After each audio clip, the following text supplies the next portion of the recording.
17h-20h, Ramadan & Co avec Philippe Robichon et l'imam Abdelali Mamoun sur Beurre FM. On rêve tous de changer le monde, comme disait le rappeur. Et Inna Allah la yughayyiru ma biqawmin hatta yughayyiru ma bi anfusihim. Dieu ne change pas la situation d'un peuple tant que les membres de ce peuple ne changent pas ce qu'ils ont en eux-mêmes. Et cela veut dire que le changement est de la responsabilité de chacun et de chacune d'entre nous. Le changement est en toi.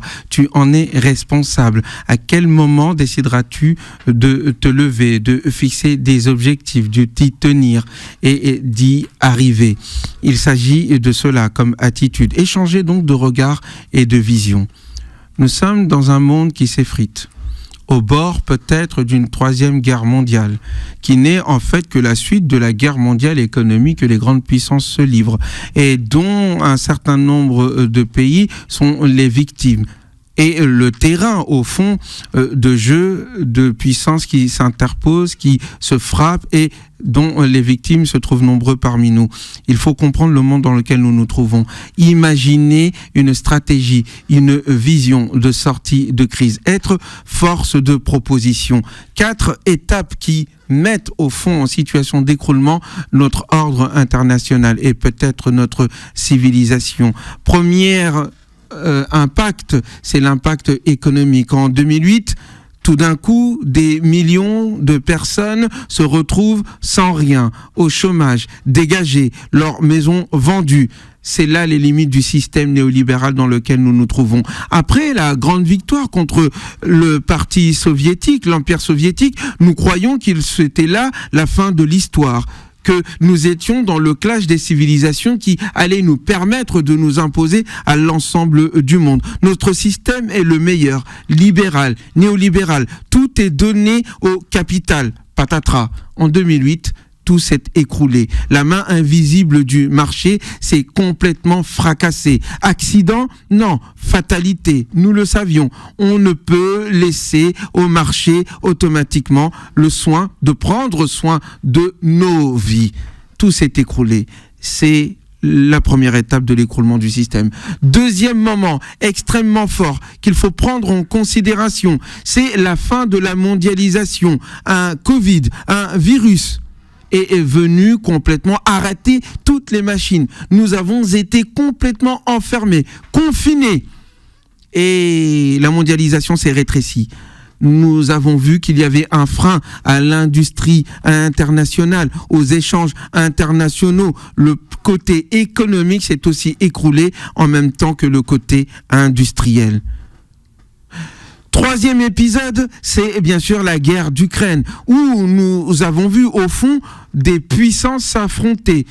L'uniforme puissance internationale qui appartenait aux États-Unis et qui s'imposait s'est vu sérieusement rivalisé par des puissances montantes qui ont pris le temps durant les 20 années de folie américaine à vouloir s'en prendre du côté de l'Asie, en Afghanistan, en Iran, dans des guerres qui ne valaient rien du tout qu'à montrer leur superpuissance. Durant ces terreurs stratégiques et tactiques et de vision, eh bien, la Chine, la Russie, les pays asiatiques ont pu avoir le temps de prendre du poids, de tutoyer les États-Unis et l'Occident.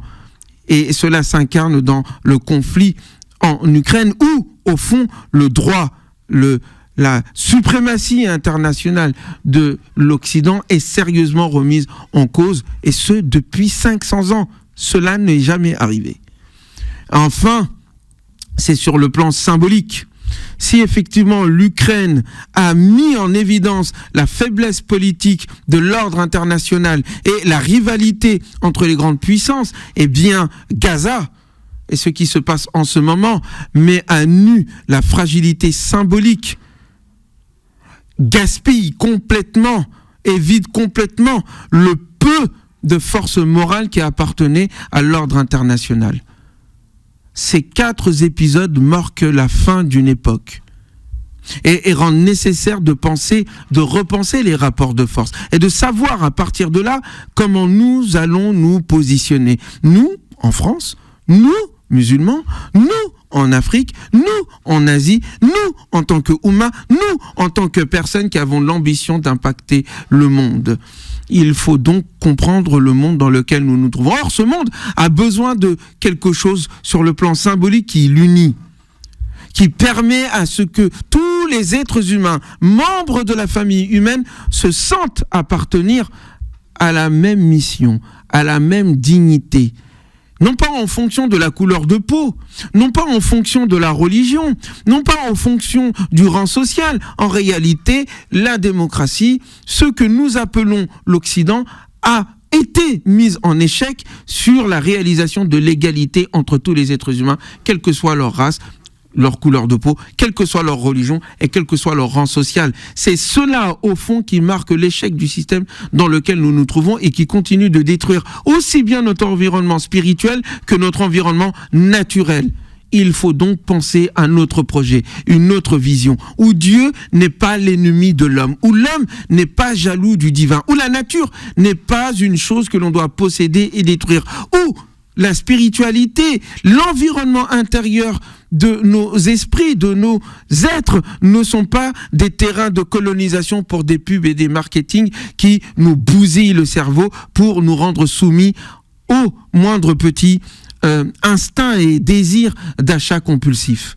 Il faut donc nous sauver de tout cela, avoir une vision, une pensée, où l'économique est au service de l'humain, où les bienfaits de l'environnement sont dignement partagés et égalitairement partagés entre tous ceux qui doivent en bénéficier, c'est-à-dire tous les êtres humains, où ce que nous faisons avec la planète doit être considéré comme une relation, une collaboration avec une nature qui a été mise à notre service par le divin transcendant. Une vision du monde où il n'y a pas d'opposition entre le temporel et le spirituel, ni d'uniformisation, mais une distinction et une relation, parce que les moyens ont besoin de finalités pour les orienter et les finalités ont besoin de moyens pour se réaliser.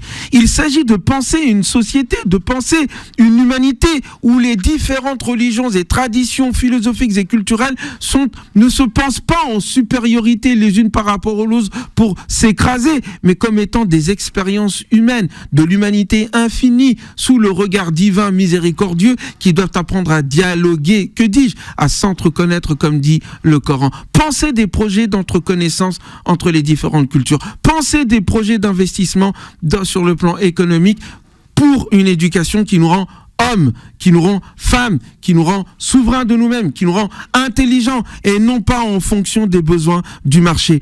Pensez les modalités d'un ordre international où ce n'est pas juste 5 pays qui décident sur la tête de tout le monde et qui sont d'ailleurs chargés de la sécurité internationale, les plus grands vendeurs d'armes que l'histoire ait jamais connus. Nous donnons notre sécurité à ceux qui ont intérêt à la guerre. Un monde international où une voix d'un pays vaut réellement une autre voix d'un autre pays, sans tenir compte effectivement de la puissance économique ou du pacte impérial et racial qui fonde l'ordre international et qui écrase les gens qui nous ressemblent. Oui, c'est de cela dont il s'agit. C'est l'enjeu qui est présent ici, à l'aune d'une vision où Dieu est miséricordieux et proche, où l'être humain est digne et lieutenant de Dieu sur terre, où la nature est une partenaire qui a été mise en service pour nous et nous aide à nous accomplir en humain, où les différences entre les êtres humains ne sont pas vécues comme une insulte, mais plutôt comme une occasion de s'entreconnaître. C'est ce projet qu'il faut aujourd'hui fonder. C'est utopique? Non. L'utopie, c'est de continuer dans la voie dans laquelle nous nous trouvons et qui, à coup sûr, nous mènera vers la destruction. Il faut penser quelque chose qui dépasse, penser quelque chose qui crée, au-delà de ce monde, au-delà du système que les aveugles d'aujourd'hui pensent incontournable. Avant l'écroulement, réveillons-nous. Ramadan & Co avec Philippe Robichon et l'imam Abdelali Mamoun sur Beurre FM.